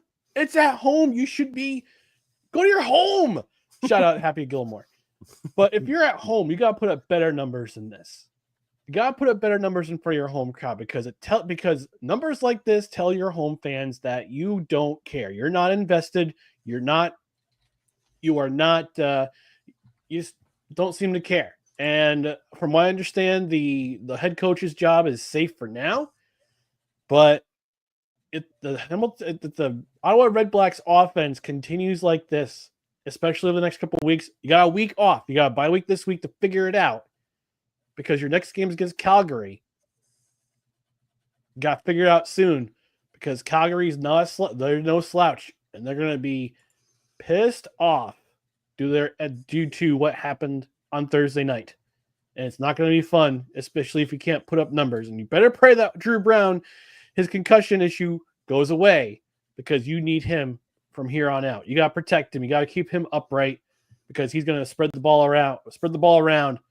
They're going to need 400-plus yards to beat Calgary next week. You better hope that Drew Brown is back in your lineup because numbers like this will not win you another game this season. And that was a great choice for the Snowflake of the Week when you look back on those stats that you threw out.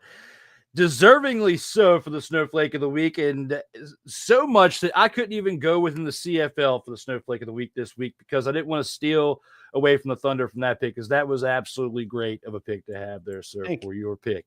Thank you. You're welcome. And for that,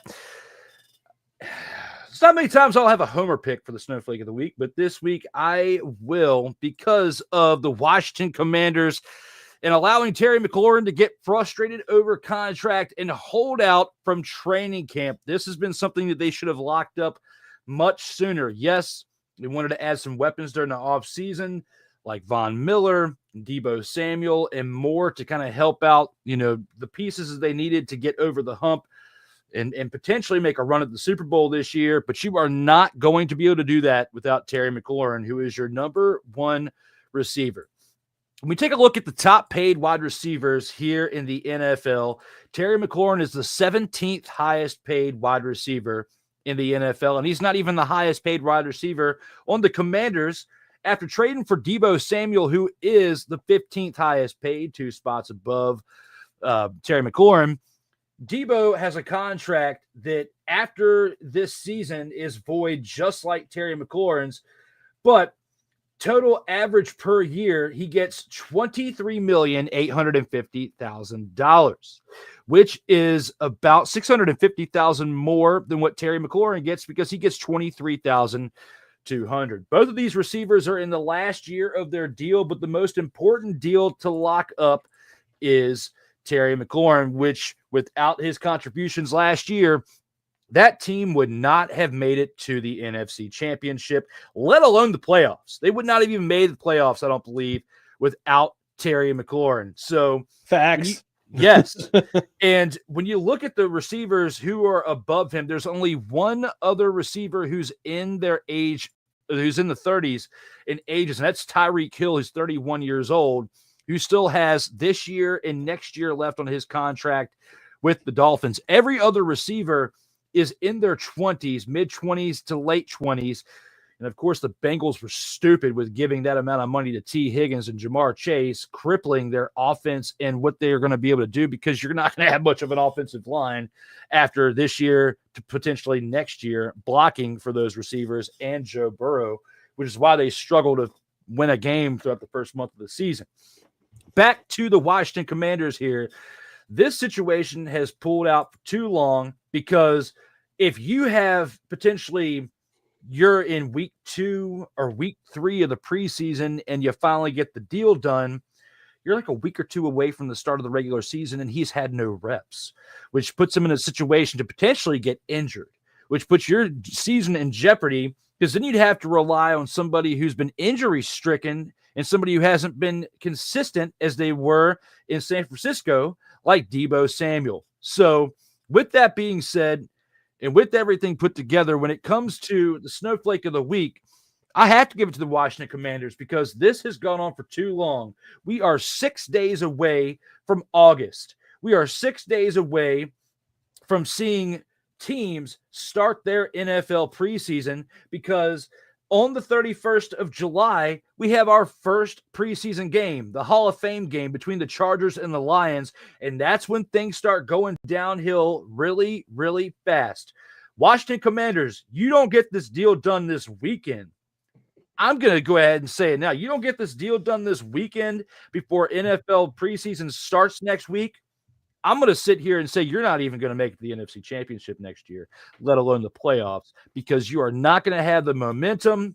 You are not going to have the chemistry with that offense that you need. Yes, JD and McLaurin have the chemistry, but you still have to have the chemistry with the 9 other individuals around you on offense. And this is going to be the first real blunder by this new Washington Commanders front office that we have seen since the new ownership took over a couple of years ago. They've done a fantastic job from start to present, except this right here.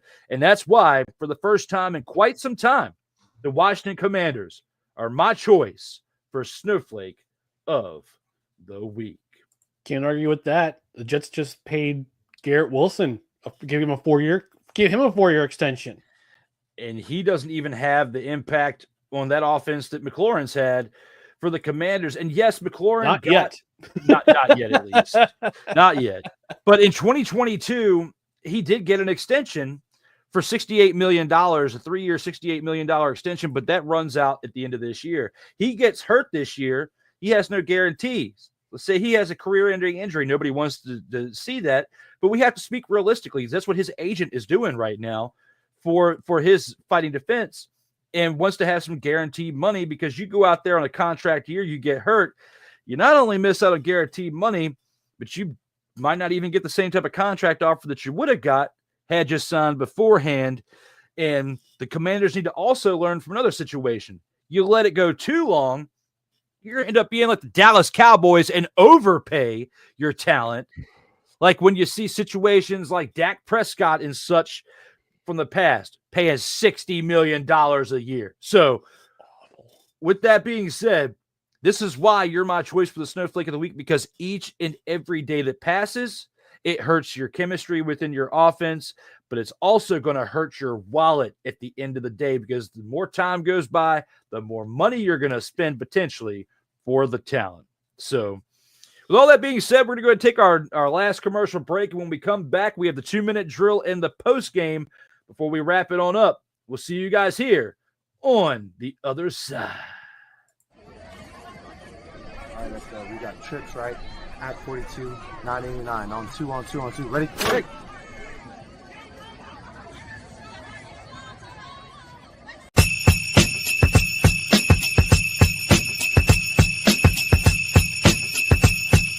Later, the post game. But coming up next, the 2-minute drill. This is Total Football Talk. You know it, and I know it. Let's get ready for it. When that will happen, we don't know. I'm telling you. I mean, look at the bottom of the graphic. Look at this man. Look at him. He'll be like a Dollar Tree Charlie Chaplin or something. Like, I mean, it's just ridiculous.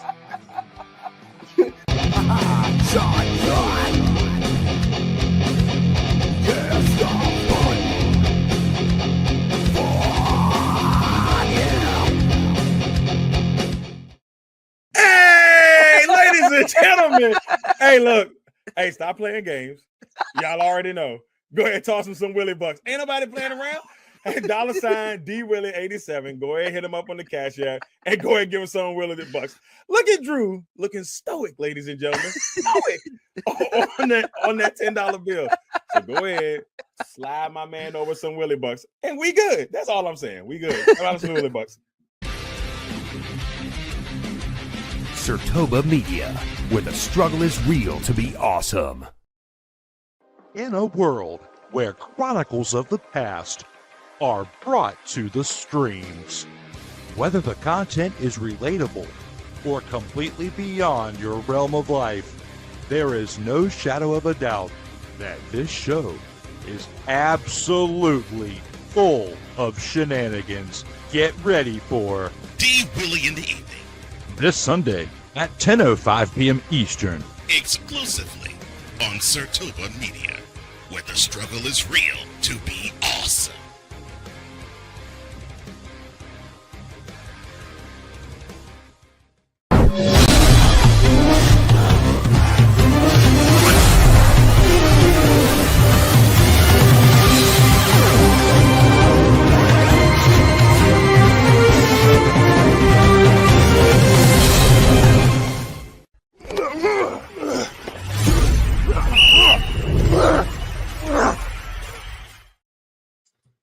Welcome back to Total Football Talk, episode 94. We're back from our last commercial break with much more in store for you, myself, and Ryan McCarthy, back to bring you the action as we have to now take it into the games that we have on tap right here. And last night, we had the game between the Alouettes and the Stampeders that we already recapped. But now we got to take a look at the fact that we got the Edmonton Elks and the Saskatchewan Roughriders tonight at 9:00 p.m. Eastern time on TSN. The Edmonton Elks, who are 1-4, and the Roughriders, who are 5-1. Ryan, who do you think takes this game and why?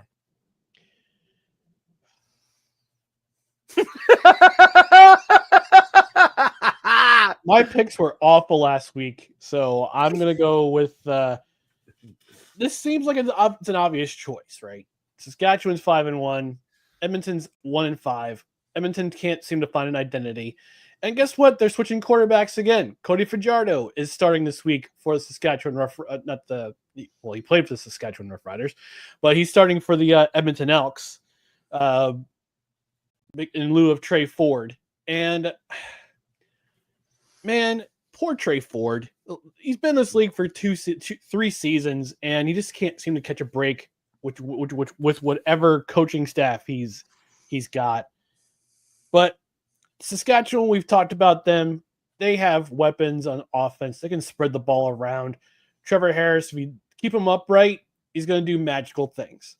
And he's got a growing list of weapons. He's got over almost 800 yards in the last 2 weeks alone. Mm-hmm. So he's putting up some crazy numbers. But their defense, they're getting healthy again. Roland Milligan Jr. and Tavon Campbell are in the back or in the secondary again. Tavon Campbell, I know, has been having some injury issues lately, but he's back in the lineup, and they always seem to make a difference for this team. What's interesting is that whenever a Saskatchewan Roughrider comes back to Regina, sometimes they surprise and they show out in front of their former fans. And with Cody Fajardo being a Rough Rider for a couple seasons, he was the guy who was supposed to bring them a title in 2019 and into the 2020s. They basically ran him out of town. Wins a Grey Cup with Montreal. I think it's traded to Edmonton as kind of a veteran presence for Trey Ford. But man, Edmonton's got to make a decision about their future quarterback, and hopefully this gives a chance for Trey Ford to see things on the sideline. But at the same time, you're killing his development because you keep yanking him too early or you bench him. So you got to figure out what to do with him. But in this game, it's at Regina. Hopefully, there's no wildfire smoke anymore. Delayed the game to go and moved it to a Saturday afternoon. But no, I'm going to take the Rough Riders in this one. Not to kiss up to the host and the creator of the show, but just because they're the better team. They're clearly the better team in this game. I was thinking about taking the upset here. I was earlier today, but then I had some vitamin water. I hope we can get a sponsorship within one point, at some point down the road. But hey, I had to mention it. I had some vitamin water, and instantly through this blue raspberry limeade Elevate drink, I elevated my thought to the right one. And I'm going with the Saskatchewan Roughriders to win this game by at least double digits. Drew, update. Air quality is good. So we'll show to play this game tonight. Yes. It still doesn't change my selection. The Saskatchewan Roughriders are going to win this mother-fathering game at home at 9:00 p.m. Eastern time. But unfortunately, I will be at work and will not be able to watch my Saskatchewan Roughriders win the game. You can listen, though. No, because I'll probably be on a bridge call. But I can watch the highlights later. Watch the highlights later. Yes. The full game. The full game will be on replay on CFL Plus, I think, tomorrow. Non-football talk. I watched Happy Gilmore 2 this morning, and that just makes my day okay. So because I watched Happy Gilmore 2, I'm okay in accepting of the fact that I cannot watch my Saskatchewan Roughriders live. I'll have to watch the highlights. It'll be okay. I'll live. Happy Gilmore, too, by the way. Amazing. Pulls on your heartstrings a little bit, but still a comedy. Go back and watch it when you get a chance on Netflix. All right. We'll do. Now it's time for the next game. We have the Winnipeg Blue Bombers tomorrow at 7:00 p.m. Eastern time on the road, traveling to Toronto to take on the Argonauts. The Blue Bombers, who are 3-2, and the Argonauts, who are a lowly 1-5, have their game in Toronto at 7:00 p.m. Eastern time. Ryan, who do you think wins this game and why? Well, Toronto has had 9 days to figure out what's going on, and I kind of alluded to it back in earlier in the show about Chad Kelly. I was watching our guy Rod Peterson this afternoon. He had Jim Barker, who is a legendary coach and GM in the CFL. He made a prediction that Chad Kelly's not going to play this year, which would be shocking because he was on the 6-game injured list. He should be good to come back. He's considered week to week, but we've seen no either hide nor hair of Chad Kelly on a sideline this year for the Toronto Argonauts, which concerns me because it's either one of two things. Either his ankle injury is not coming along as good as we think it is, or there's some tension between him and Coach Ryan Dinwiddie and the organization as a whole. My thought, just speculating out there. But they're 9 days off of one of the worst losses that I've seen in a CFL game in a very long time. They had an 18-point lead against the Montreal Alouettes late in the third quarter last Thursday night, and they blew it. Their defense blew it. Absolutely blew it. And they're going to play a Winnipeg Blue Bombers team that comes into town on a hot, steamy evening in Toronto. And this team is unhappy. That team got stomped. That team got beat up. That team just got absolutely put in the ground by the Calgary Stampeders at home. And they're usually unbeatable at home last week. So they've got a team that's 1-5 in front of them. Now, granted, last year, Toronto, they swept all 3 games they played, including the Grey Cup. This is a different Toronto Argonauts team. This is a team that they're on the struggle bus right now. And their 1-win against Ottawa could have been a loss if it wasn't for two spectacular plays by their defense. One on the fumble return, the other on a blocked field goal that was taken back for a long touchdown. They would have lost that game if they didn't have those 2 defensive touchdowns, or 1 special teams touchdown and the 1 defensive touchdown. So Winnipeg's playing a team that is kind of navel gazing right now in terms of football mentality. And that team, Winnipeg's going to be absolutely steaming mad over the way they got absolutely trounced last week. So the one thing I have concern for Winnipeg is they need to stop the big plays. And Toronto has been prone to get big plays. We saw it last week. We saw it last week against Montreal. Unfortunately, again, they blew it at the end because Montreal's defense stepped it up when they needed to. So I'm going to take the Winnipeg Blue Bombers in this game. I like your pick. I really do, because this team, the Toronto Argonauts, has really been struggling this year. And even though they're at home, I don't think it's going to be enough momentum with everything that you said as far as, wow, how did that – there we go. I don't know what is going on with StreamYard today. How are we going to flop back and forth in the middle of my take? I wasn't even done talking yet. At least let me finish speaking before you flip it around. But when it comes to this game right here, I got the Winnipeg Blue Bombers winning too. They got smacked around last week by the Stampeders and need a way to bounce back. And what an easier way to do it against a team that's struggling like the Toronto Argonauts, who are mainly struggling because they just don't really have an identity on offense. It's really, really tough to watch. It's between them and the Redblacks. I mean, the Elks are probably they're more interesting to watch than the Toronto Argonauts at this point. So with that being said, I'm going to side with you on the Blue Bombers. So far, we agree with the Roughriders and the Blue Bombers winning these next 2 games. And we only have one more to look at now for this weekend. Who's giving them the business? Uh-oh. There goes Drew. Well, looks like it's a takeover for no credentials required and Ryan McCarthy here. I'm not sure what happened to Drew here, but he's coming back. StreamYard must have punished me for it must have punished me for what I was saying. Okay, it's the only thing I can think of right here and now, because we're right at the last game to preview. And before we do that, we do have to at least acknowledge the fact that there is a team that has a bye this week, and that is the Ottawa Redblacks, thankfully, because I was getting tired of watching what they were doing. Ugly. It was absolutely terrible. They needed a break, and we needed a break. Where's that graphic? They've been playing what, Drew? They've been playing.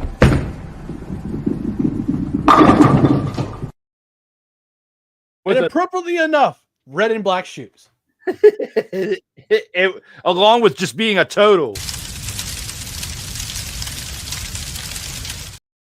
Absolutely terrible. But with that being said, we do have one realistic game to look at, and that is the Hamilton Tiger Cats, who are on the road. They are 4-2 at this point against the BC Lions, who are 3-4. Do you believe that Levi Mitchell can lead this team to its 5th straight win over the BC Lions on the road? I think they can. We saw what happened last year when Hamilton was on their roll, going on their late season roll before they kind of hit a wall in October. And they went into Vancouver. Not a lot of people gave them a chance. I called it an upset. I called the upset, and they got the upset. They got the win in overtime in Vancouver at BC Place. And I think it's going to happen again. I won't call it an upset because these two teams are pretty evenly matched. I thought it was a bit of a toss-up myself. But the way that this Hamilton Tiger Cats team has been playing recently, and the way that BC has been but absolutely inconsistent. They beat up on Edmonton the week before, and they get absolutely trounced by Saskatchewan the week after, at home, mind you. So, like I said, I thought it was a toss-up at first, but I'm starting to believe, like you, Drew. I'm starting to believe in Levi Mitchell and this Hamilton Tiger Cats offense and defense and this team all around. So I'm going to take the Tiger Kitties in this one. I'm going to agree with you on this as well. We're going to pretty much agree with everything on the 2-minute drill at this point, because I can't go against Levi Mitchell, especially with what I said earlier in this program with the game we recapped, for the fact that he was my grand champ of the week.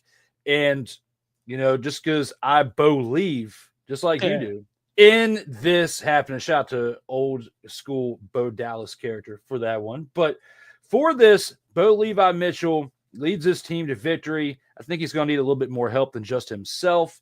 And not just a fact of passing, all-time leaders and moving up on a list is not going to be enough to make him do this. He's going to will this team with his veteran leadership, and they're going to find a way to win this game against the BC Lions team, who has been struggling this year in comparison to how they were in 2024. So for that, I'm going to agree with you. My pick is Levi Mitchell leading this team in Hamilton Tiger Cats get this victory. Hey. Who's giving them the business?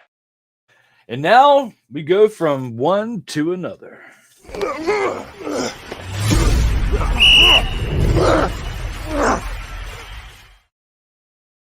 Total Football Talk. As long as it's one.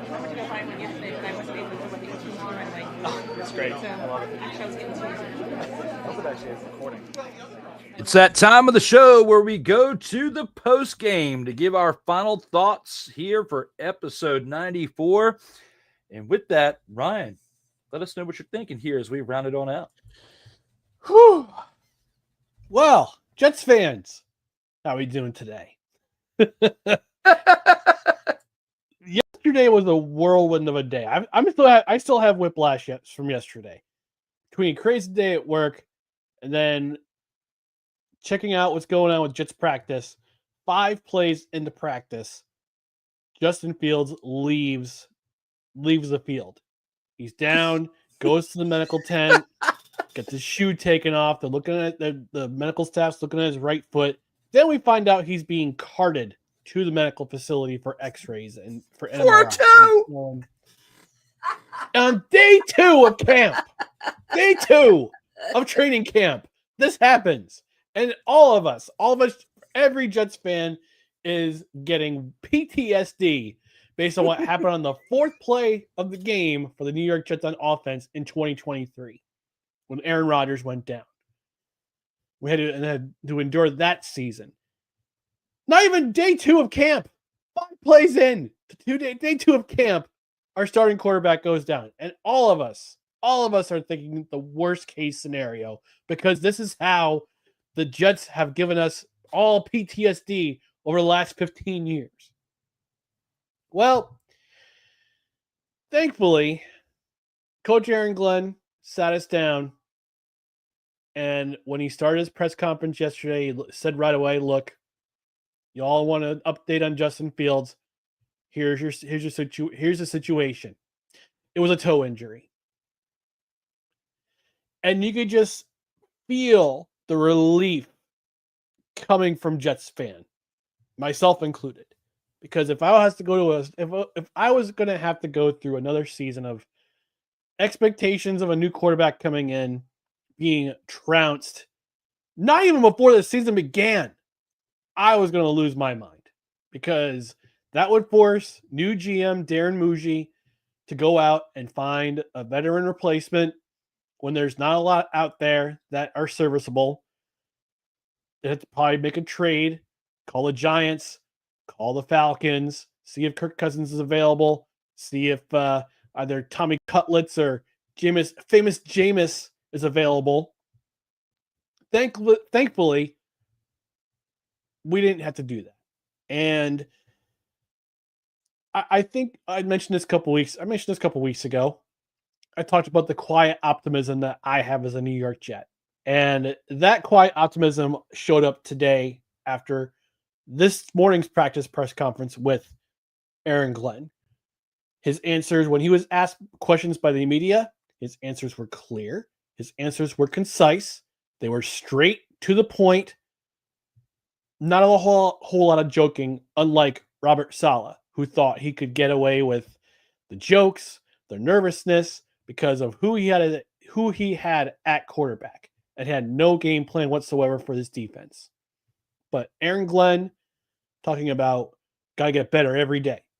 Got to have everything, and they just moved things along in the practice field very efficiently. They had referees. They had referees at practice because, as he mentioned in his press conference, an undisciplined team does not win games. And it showed last year when the Jets led the league in penalties. Dumb penalties, false start penalties on offense, illegal motions, dumb penalties on defense that led to the Jets dropping games. So, again, I think that quiet confidence, that quiet optimism is starting to become louder, especially because Aaron Glenn has been the voice of reason in this New York Jets room. The players are starting to buy into it. That's why Sauce Gardner signed the contract that he signed, the 4-year extension that he signed. Garrett Wilson, the same thing. They want to build that team around those two players. And I think maybe this is just me. I mean, this is the feeling that I'm getting. But I think if you sat down with Garrett Wilson, you sat down with Sauce Gardner, you sat down with the New York Jets personnel to a man, and they'll say, yeah, we're starting to buy in into what Aaron Glenn has been talking about, and we haven't even hit preseason yet. So the quiet optimism that I've had over the last couple of weeks, it is starting to get louder, and it's starting to get louder. Will this team like the playoffs this year? I don't know. We've seen weirder situations where teams that have finished in last place have come back to win the division the next year. That's happened 25 times since 2002. Will the Jets do it this year? I don't know. They have a tough schedule. Front part of the schedule gets easier on the back end of the schedule. But for right now, as we live and breathe today, that quiet confidence that I have is starting to get louder. Nice. And a dislocated toe is a lot easier to work with than what you were thinking potentially in that moment. So I know it was a tough situation for you seeing him getting carted off the field with everything. And he was jogging. He was on the field jogging today. That's awesome. So he'll be there week 1. I mean, barring anything else, he'll be there week 1. So fingers crossed, because you guys need some stability at the quarterback position and someone with some youth that you could potentially build on for the next 5 to 10 years. And not saying that he'll be the guy, but at least start you off with the right momentum. So I definitely agree with your thoughts here in the post game with that. And as Ryan takes it to his homeristic team for the NFL, I'm going to do the same with mine. As yes, I was a little tough on them for the snowflake of the week. And I'm going to be a little tough on them here because there are some things that were said over the past couple weeks that I really didn't get into last week when we were here last Friday, and some things that really came into fruition over the course of this week. And that's when President Donald J. Trump got involved with saying that the team needs to switch back to the Redskins name.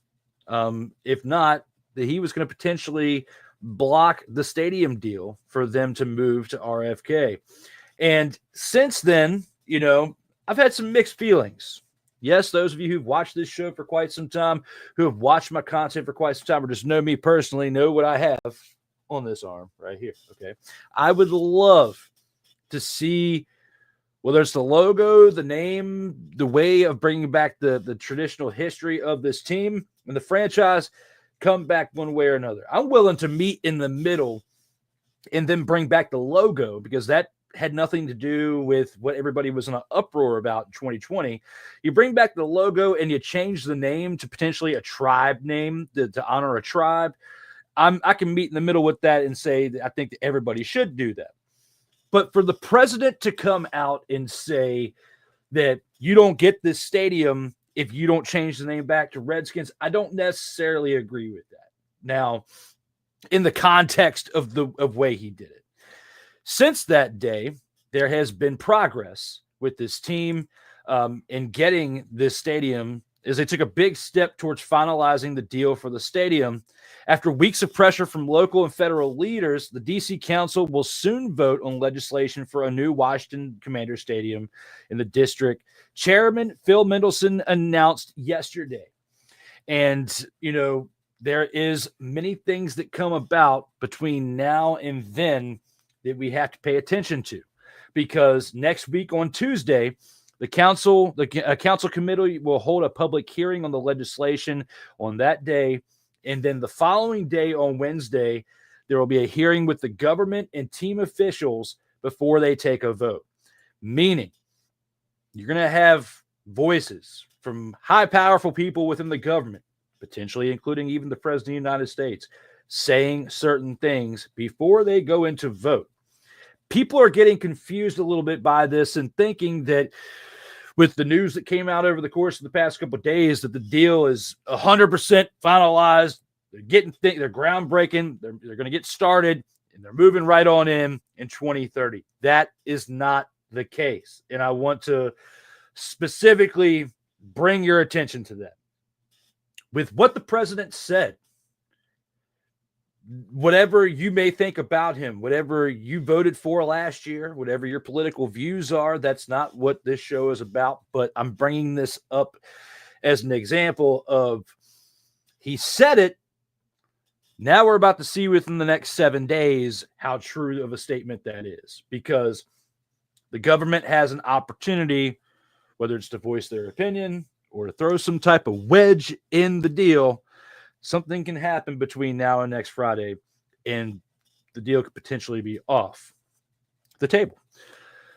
Within the next 7 days, I don't anticipate hearing that the team is going to revert back to the old moniker, revert back to the old everything, because with us being this close to the season, there's no way with trademarks and there's no way it can happen this close to the season despite what you are a fan of when it comes to this franchise, whether you like it or not, the Washington Commanders are here to stay as a franchise for 2025 and potentially for 2026, because when we saw the name revert from the Redskins to the football team and then revert to the Commanders, there was a period of delay in there where it took a couple seasons. It took 18 months minimum to make it happen. So regardless of what happens within the next 7 days, this team is going to be the Washington Commanders for 2025 and more than likely for 2026. If anything happens to where they change it back to the old moniker, they change it back with the old logo with a different name, whatever the case may be, you're going to look at that not taking effect any sooner until 2027 for one, which would still fall into the timeline of before they move into the stadium, move back into RFK. Me personally, at this point, I don't give an expletive, okay? I would love to have the logo back in some type of representation. That would be sweet. And then for the artwork on my arm, it would make it worthwhile considering the thousands of dollars spent on getting this stuff done to begin with many years ago, okay? But when it comes to bringing politics into the sport of professional football, I did not agree with it. And I think that somewhere, some way, somehow, said individual who said that might be feeling some type of way about the fact that back in the 1980s, he didn't get an NFL team. Okay. I think there's still a sting in there somewhere potentially, but I digress. The good news is that we're on a positive front with moving back to RFK, having a state-of-the-art stadium to where you don't have leaky poopy water all over the fans like you did at FedEx Field. Nobody wants to spend their hard-earned money and get poopy water on their face. No, because then you get red. What is it when you get in your eye, when you rub your eye? What is Pink that? eye. Pink eye. Yes. Okay. Nobody wants to go to FedEx and get poopy water on their face and get pink eye. So you got to get this deal done, regardless of what the team's called.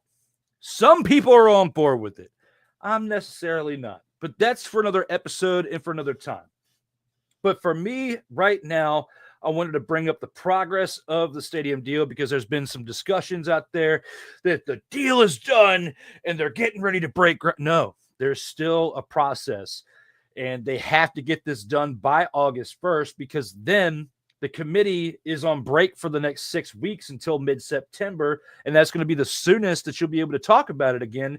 And we're going to be into the NFL season by then. So by that point, certain things are going to be on the back burner, and this could potentially be it. If the Commanders are going to move into that stadium by 2030 to start that season, whether it's the Commanders, the Redskins, the Chippewas, whatever their name is, you got to get the deal done by next Friday, and the eyes are looming big on what's going on, not just with this move there in the Capitol, but with other moves that affect the entirety of the United States. This one just so happens to affect this franchise, and I'm looking forward to seeing how things go for my beloved team, formerly known as the Redskins. Well said. Well said. I can't speak for the Commanders fan base, but you're the voice. So no, I'm hoping for your sake you guys get a deal, but more so I would love to see my New York Jets finally get their own stadium because they've never had one. It's time. It's time you guys get a freaking stadium. It's about pony up, Woody. Beam me up, Scotty. Yeah. I believe that this individual is commenting from your channel there, Ryan. He is. We must bring him into the fan chats before we send this on home. Jets fans' hope is like an eternal flame. It's small, but will never be extinguished. It's also like going to a restaurant and 93% of the time you get food poisoning, but you keep going back. Because it just tastes so damn good. So good. He had a big owie on his big piggy. No, it was his second toe, not his big toe. His second piggy. No, it hurt. His second big piggy. Yeah. Little piggy. All right. Now the family wants the logo back. Bring it back. Yes, please. Please. Yeah, the family. You're referring to? I believe David's referring to the family of the man who created said logo. Yes, because it was created in the early 70s. Yes. Can you buy the rights to the logo? I believe the franchise still owns the rights to the logo. And they would be stupid if they didn't.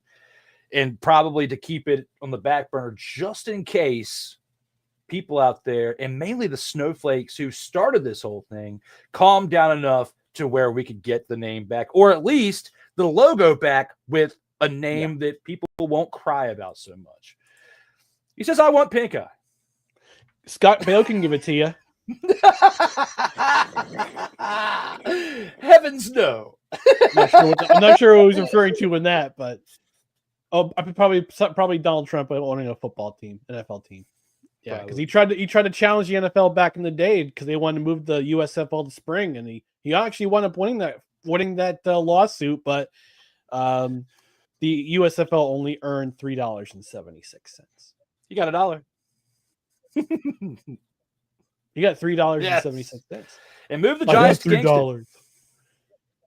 Fun fact: Kingston was the original capital of New York. But I don't know. You have to pry it out of New Jersey's hands first.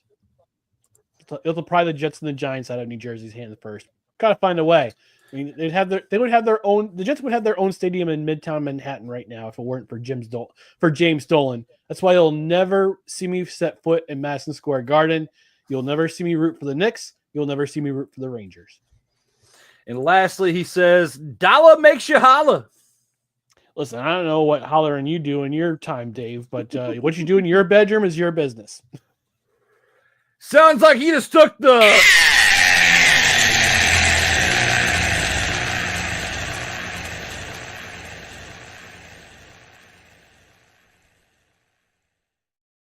I hope your kids are not watching, Dave.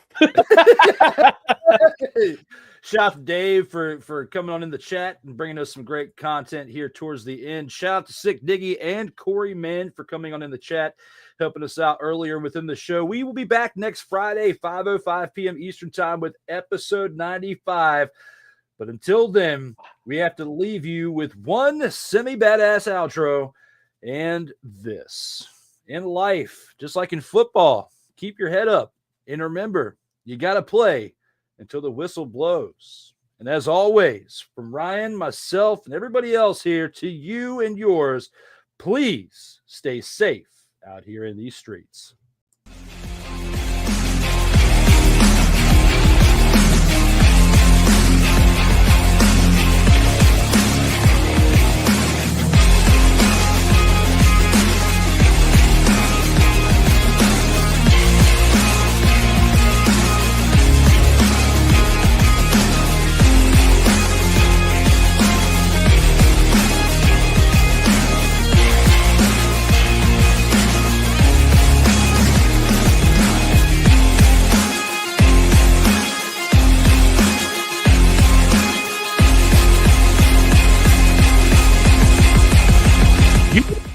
You don't have to go home, but you got to get yourself on up out of here. See you next